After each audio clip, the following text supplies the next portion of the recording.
안녕하십니까? 사주상담가 중랑천입니다. 오늘 감명하실 분은 양력 1992년 11월 10일 술시생인 장철민 씨입니다. 장철민 씨 만나서 반갑고요. 무엇보다도 소중한 자신의 인생 감명을 저에게 맡겨주셔서 대단히 감사합니다. 제가 최선을 다해서 분석해 보도록 하겠습니다. 자, 그러면 시작하겠습니다. 우리가 흔히 사주팔자라고 하는데요. 이 사주라는 것은 넉사자의 기둥주자를 써서 네 기둥을 말합니다. 여기에 보시는 연, 월, 일, 시 이 네 가지를 사주라고 합니다. 그리고 팔자라는 것은 여기에 보시는 8개의 한자를 말합니다. 우리가 흔히 아이고 내 팔자야, 팔자가 세다 이런 말을 하는데 그때 말하는 팔자가 여기에 보시는 8개의 한자입니다. 그런데 이 사주팔자를 보면은요, 위에는 병경심, 임이라고 적혀 있고, 밑에는 수린, 해, 신이라고 되어 있는데, 위에 있는 한자는 천간이라고 해서 하늘의 기운을 뜻하고, 밑에 있는 한자는 지지라고 해서 땅의 기운을 뜻합니다. 이렇게 천간과 지지가 결합을 해서 육식갑자를 만들어내고, 이 육식갑자가 만들어지면서 인류는 기록이라는 것을 할 수 있게 됐습니다. 그래서 본인은 임신년, 신해월, 경인일, 병술시에 태어나신 분이 되겠습니다. 그리고 음양오행이라는 것이 있습니다. 이 동양학의 근본은 음양오행사상이라고 할 수 있는데요. 음양이라는 것은 이원적인 체계를 말합니다. 그러니까 낮에 해가 있으면 밤에 달이 있고, 남자가 있으면 여자가 있고, 바다가 있으면 육지가 있고, 이런 식으로 이원적인 체계를 말하는데, 이 양이라는 것은 좀 남성적이고 적극적이고 도전적이고 행동지향적인 성향을 나타내고, 음이라는 것은 그와 반대로 좀 여성적이면서 차분하면서 생각지향적이면서 소극적인 성향을 나타냅니다. 그런데 지금 본인의 사주팔자를 보면은요, 양이 6개고 음이 2개예요. 그래서 본인은 같은 남자의 입장에서 봤을 때 좀 양적인 성향이 강한 남성이다, 이렇게 말씀을 드릴 수가 있습니다. 그리고 오행이라는 것이 있는데요. 목화토금수 5가지의 에너지를 오행이라고 합니다. 이 세상은 이 목화토금수 5가지의 에너지로 이루어져 있고, 그리고 오행의 작용에 의해서 삼라만상의 모든 작용이 이루어진다, 이렇게 말씀을 드릴 수가 있는데요. 이 사주명리학이라는 것도 목화토금수 5가지의 에너지가 이 오행의 그 유기적인 관계를 연구하는 학문이다, 이렇게 말씀을 드릴 수가 있습니다. 그런데 지금 본인의 사주팔자를 보면은요, 목이 하나가 있어요. 그리고 화가 하나가 있고, 토도 하나가 있어요. 그리고 금이 3개가 있고요. 금이 좀 많죠? 그리고 수가 2개 있습니다. 그러니까 지금 본인은 그 하나씩이라도 다 이 목화토금수 5개가 다 하나씩은 다 구색을 맞추고 있다, 이렇게 말씀을 드릴 수가 있습니다. 이 오행이라는 것은 목화토금수 5가지의 에너지가 모두 자신의 역할이 있기 때문에 이 한쪽으로 이렇게 치우쳐져 있는 것보다 오행이 골고루 균형되게 있는 것을 가장 이상적으로 생각을 합니다. 그리고 이 오행이 상징하는 것이 여러 가지가 있는데요.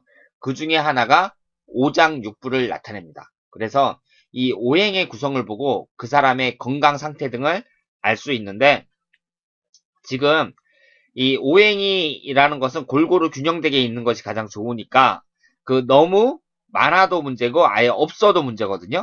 그런데 지금 본인의 오행은 하나씩은 다 갖고 있어요. 그러다가 이제 금이 이제 너무 많은데 금이 3개고 수가 2개예요. 그래서 금이 좀 많다고 할 수가 있는데, 이 금이라는 것은 오장육부에서 폐하고 대장을 나타냅니다. 그래서 지금은 나이가 이제 20대 초반이니까 가장 건강할 때이기 때문에 이 건강에 대해서는 신경을 쓰지 않겠지만, 그래도 사람에게 있어서 건강만큼이 중요한 것이 없고, 이제 나이가 이제 들면서 40, 50, 60 이렇게 넘어가면 이제 몸이 예전 같지가 않고 몸에서 이제 이상 신호가 생기거든요. 그럴 때에는 물론 다른 것도 다 조심해야겠지만 특히 폐하고 대장은 조심하는 것이 좋다, 이렇게 말씀을 드릴 수가 있고, 그래서 지금 담배를 피시는지는 모르겠는데 담배는 안 피는 것이 좋다고 말씀을 드릴 수 있겠습니다. 그리고 이 오행이라는 것이 나타내는 게 뭐 숫자도 나타내고 색깔도 나타내고 방향도 나타내고 여러 가지를 나타내는데요. 이런 것을 알아보기 전에 우선 용신과 기신이라는 사주 명리학 용어를 간단하게 설명을 드리겠습니다. 용신이라는 것은 나에게 들어오면 좋은 에너지를 말해요. 그리고 기신이라는 것은 나에게 들어오면 나쁜 에너지를 말합니다.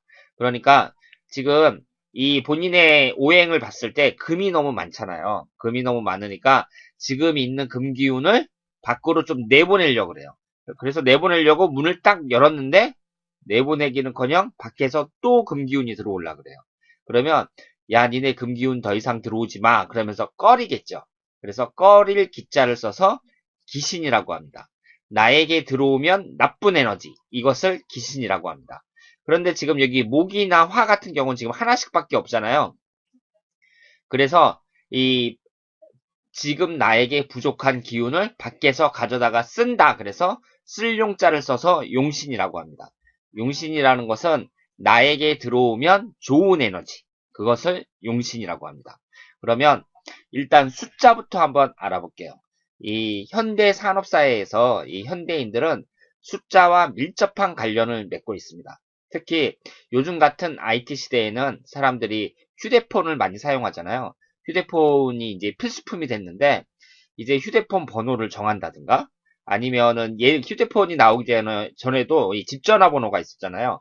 그리고 자기가 사무실을 운영한다면 사무실 전화번호도 있을 테고 그리고 자동차 뭐 넘버를 정한다든가 이런 식으로 현대인들은 숫자를 많이 사용하게 됩니다. 그런데 항상 자신이 사용하는 숫자니까 그 숫자가 나에게 용신이 되는 그런 숫자라면 좋겠죠. 그런데 지금 본인은 금 기운이 너무 많아요. 금이 3개나 되거든요. 그래서 금은 기신이라고 말씀을 드릴 수가 있습니다. 그래서 금에 해당하는 숫자가 4하고 9예요. 그리고 이 겉으로 봤을 때에는 수기운이 2개밖에 안 되지만 이 월지에 있는 이 수기운은 다른 자리에 있는 것보다 2배 이상 강한 에너지를 발산하기 때문에 지금 본인의 이 사주팔자에서는 수기운도 좀 많다고 할 수가 있어요. 그래서 4하고 9, 수에 해당하는 1과 6, 이 네 가지의 숫자는 피하는 것이 좋다고 할 수 있습니다. 그러면 4하고 9, 1과 6을 빼면 나머지 6개의 숫자가 남잖아요. 이 6개의 숫자로 그 숫자를 이용하는 것이 좋다고 말씀을 드릴 수가 있습니다. 그리고 색깔은 대체로 잘 어울려요. 어울리는데 본인에게 기신에 해당하는 것이 이 금에 해당하는 오행이기 때문에 금이 하얀색을 나타내거든요. 그래서 그 하얀색도 뭐 안 어울리진 않는데 그래도 이왕이면은 내가 기신이 되는 색깔은 피하는 것이 좋으니까 하얀색은 될 수 있으면 피하는 것이 좋다. 이렇게 말씀을 드릴 수가 있겠죠. 그리고 방향이라는 것이 또 알게 모르게 상당히 중요합니다. 그러니까 동서남북, 중앙 뭐 이런 것을 방향이라고 말씀을 드릴 수가 있는데요.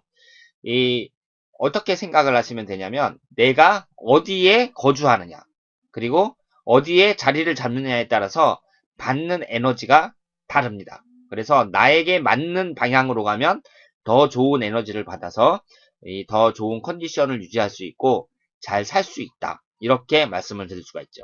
그러니까 사람이 이제 오랫동안 거주하는 곳이 집하고 직장이잖아요. 그러니까 집하고 직장은 나에게 용신이 되는 방향, 그쪽에 가서 자리를 잡는 것이 좋다. 이렇게 말씀을 드릴 수가 있는데요. 지금 현재 그 본인의 기신에 해당하는 것이 금기운이라고 했잖아요. 이건 확실하거든요. 이 금이 기신이라는 것은 확실해요. 그런데 이 금에 해당하는 것이 서쪽입니다. 그러니까 본인은 서쪽을 피하는 것이 좋고요. 그리고 수기운도 지금 본인에게 별로 좋다고 말씀을 드리기가 어려운데 수에 해당하는 방향이 북쪽이에요. 그래서 서쪽과 북쪽은 피하는 것이 좋다고 말씀을 드릴 수가 있습니다. 그런데 사람이 살다 보면 뭐 취업을 한다든가 진학을 한다든가 뭐 그럴 때 자신의 그 용신 방향으로만 간다는 것은 이 복잡한 현대사회에서 거의 불가능한 일이죠. 하지만 사람이 살다 보면 또 어느 쪽으로 가든지 상관이 없을 때가 있습니다. 뭐 회사에 취업이 됐는데 둘 중에 아무 데나 가도 되는데 한쪽은 동쪽에 있고 한쪽은 서쪽에 있다. 아니면 내가 이사를 가고 싶은데 뭐 남쪽으로 갈 수도 있고 북쪽으로 갈 수도 있다. 이렇게 내가 어디로 가든지 상관이 없을 때, 그럴 때에는 이 용신에 해당되는 방향이 중요한 판단 기준이 될 수 있다고 생각을 합니다. 그리고 본인은 지금 임신년에 태어나셨거든요. 그래서 신이라는 것이 원숭이에 해당이 되기 때문에 본인은 원숭이띠예요. 그래서 어릴 때부터 나는 원숭이띠다 그러면서 원숭이에 대해서 많이 생각을 하셨을 텐데요. 이 사주 명리학에서는 띠보다는 일주에 해당하는 동물을 더 중요하게 생각합니다. 그러니까 연이라는 것이 조상을 나타내고 월이 부모를 나타내고요.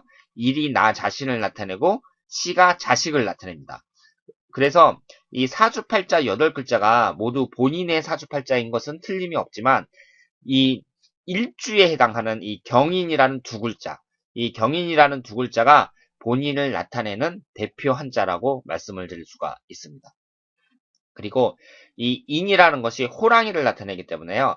본인은 이 원숭이보다는 호랑이라는 동물이 본인의 성격을 더 잘 나타낸다고 말씀을 드릴 수가 있습니다. 그리고 이 일주가 60갑자가 있듯이 일주의 종류가 총 60개가 있거든요. 그래서 이 60개의 일주를 각각 그 특성을 그 규정하기도 하는데요. 우리가 무슨 그 혈액형을 보면 뭐 A형의 성격, O형의 성격 뭐 이런 식으로 나누잖아요. 그것처럼 사람의 사주를 일주에 따라서 60개로 그 성격을 규정하기도 합니다.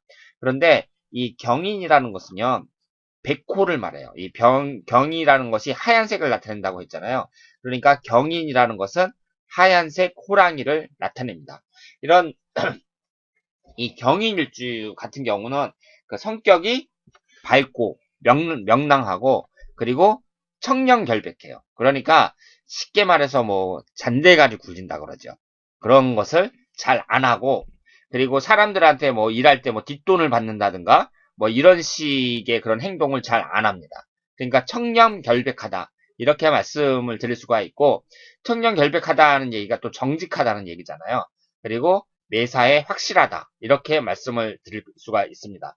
그런데 또 정에 좀 약해가지고요. 맺고 끊는 것이 그 약한 그런 경향도 있고 그리고 이 호랑이라는 것이 이제 이 호랑이의 그 성질을 설명을 할 때 이 시간으로도 많이 설명을 하는데요. 인시가 새벽 3시 반부터 5시 반에 해당이 되거든요. 그러니까 그때는 이제 사람들이 잠을 자다가 새벽에 이제 일어날 시간이죠. 그러니까 절 같은 경우에 새벽에 일어나서 그 아침을 깨우는 그 타종을 하는 시간. 그때가 바로 인시입니다. 그러니까 사람들이 이제 세상 사람들이 자다가 다 깨는 그런 시간을 나타내기 때문에 이 인일주를 갖고 있는 분들은 그 사람을 상대하는 직업이 적합하다. 이렇게 말씀을 드릴 수가 있습니다. 그리고 또 인이라는 것이 그 역마살에 해당이 되는데요.